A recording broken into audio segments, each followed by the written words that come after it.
nang katapli siyang tong puan karjulong nang sinising along kangon ng pansido galpong aho kang ho nang phan chorai ri nang lam chakathir tu tu kang ho nang ne phan nang katapli siyang tong puan karjulong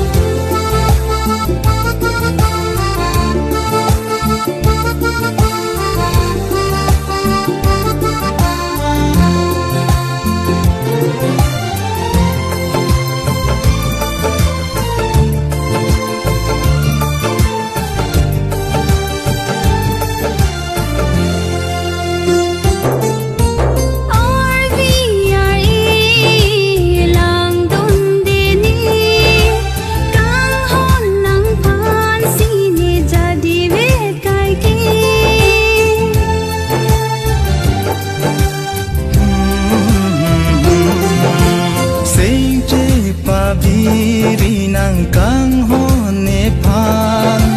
thir thi palam chak nang pilo nang phan ni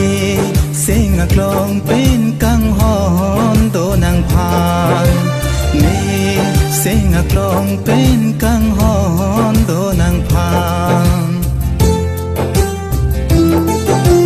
nang katapli siyang tong puan karjulong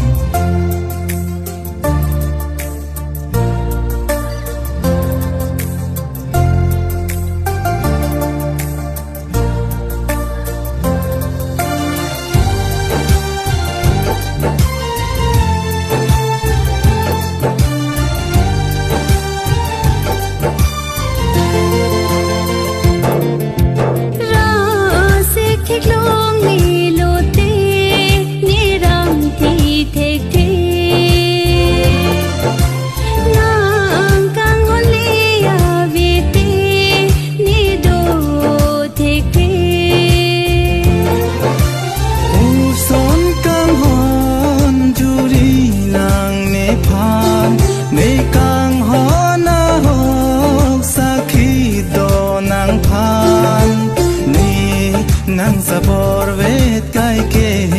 ni nang phan ni nang sabor vet kai ke ni nang phan